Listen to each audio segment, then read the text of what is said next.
Apa? Wis siap ta? Dinteni lho.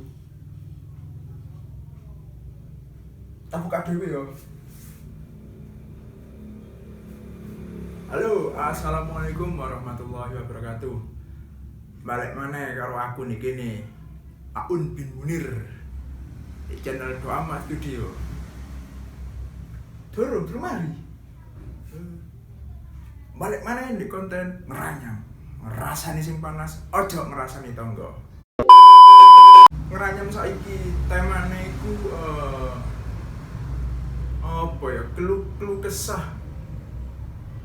kesah wong sing wis bosen PSBB dan punya pemikiran baru, calon-calon pemimpin masa depan.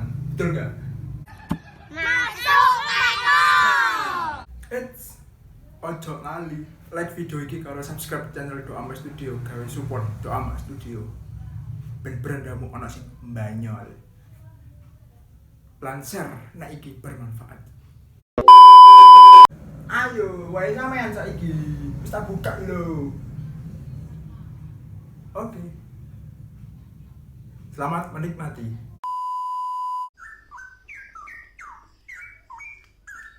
PSBB sampai kapan?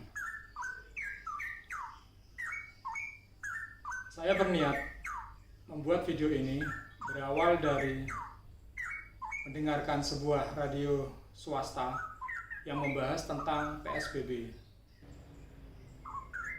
Di radio tersebut membuka untuk masyarakat yang ingin menyampaikan gagasan atau ide terkait PSBB ini.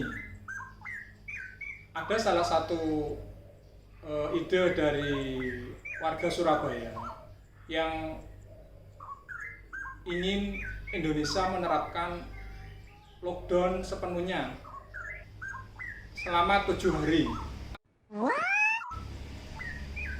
Seperti yang pernah dilaksanakan di Wuhan.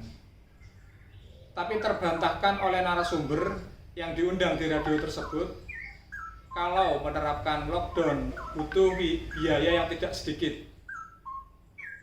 Saya juga sempat berinteraksi atau menyampaikan ide saya lewat WhatsApp. Berikut ide saya.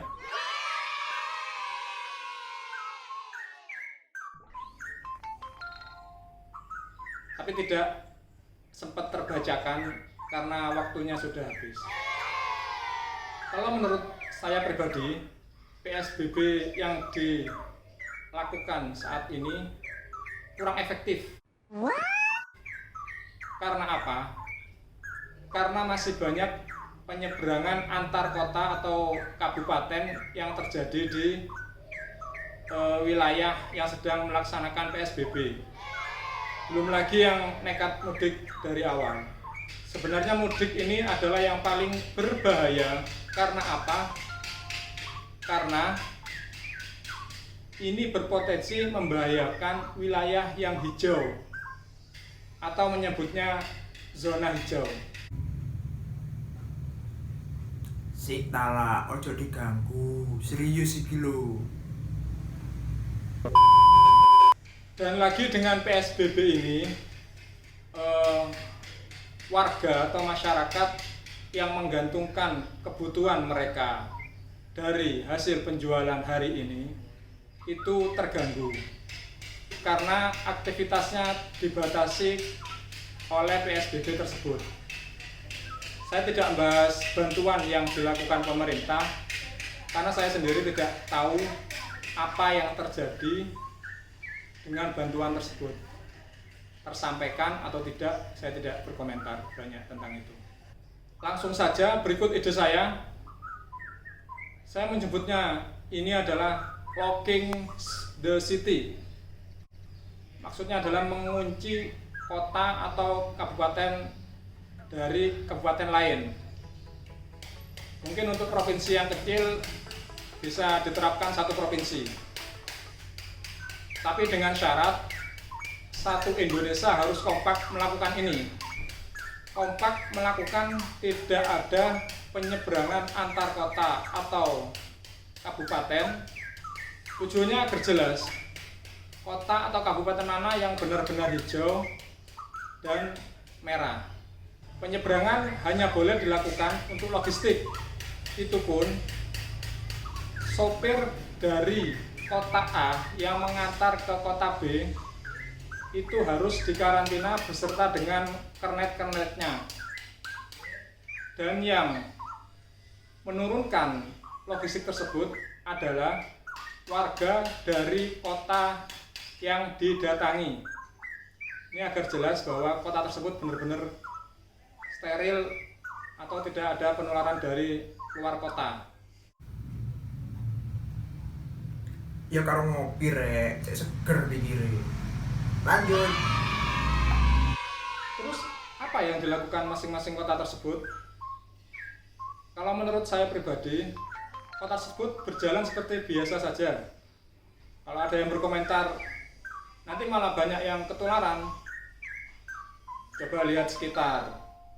Contohnya pasar. Apakah sepi? Tidak, masih ramai. Saya sempat melihat satu daerah di Jawa Tengah menerapkan jarak antar pedagang. Dan itu mungkin bisa diterapkan dengan walking the city ini. Tapi tetap dengan budaya pakai masker dan jaga jarak tetap dilakukan. Tujuannya adalah untuk warga yang bergantung dari penghasilan harian atau pedagang, itu mereka masih bisa mencukupi kebutuhan mereka sendiri. Karena dengan kota yang jalan seperti biasa, itu pembeli ada, penjual juga ada. Sampai di sini bisa dipahami? Masuk Eko. Terus untuk karyawan gimana? Kalau untuk karyawan, misalnya dia kerja di kota A dan dia tinggal di kota B, maka masing-masing perusahaan harus mengevaluasi ini. Tujuannya, mana yang lebih efektif, tinggal sementara dekat perusahaan atau kerja di rumah.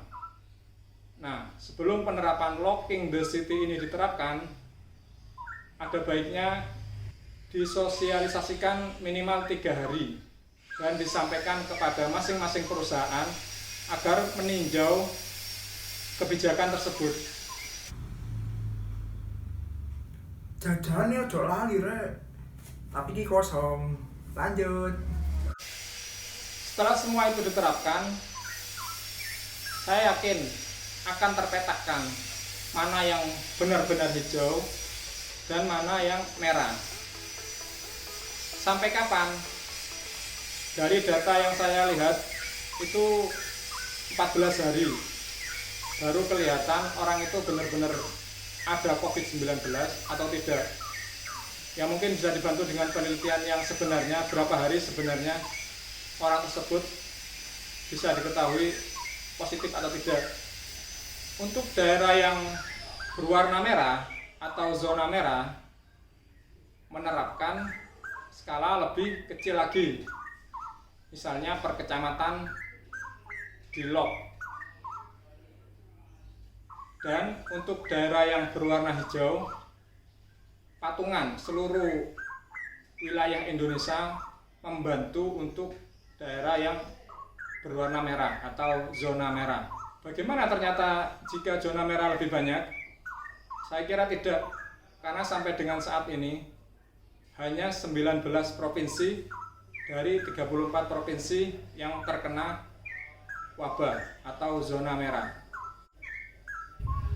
Untuk daerah yang zona merah menerapkan skala lebih kecil lagi. Misalnya dari kota ke kabupaten, kabupaten ke kecamatan, kecamatan ke RW dan seterusnya sampai diketahui siapa dan mana aja yang terjangkit.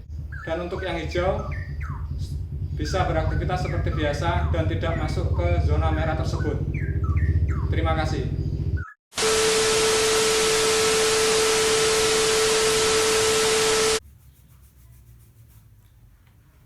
Masku tak mau jelasno malah aku nemen.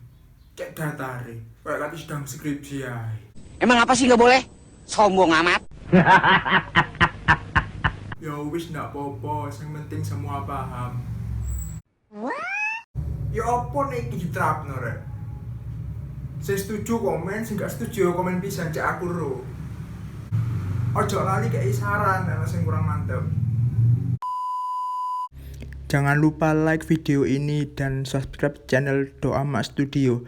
Nyalakan lonceng untuk notifikasi video-video selanjutnya. Dan share jika ini bermanfaat. Ketemu di video-video lainnya. Wassalamualaikum warahmatullahi wabarakatuh.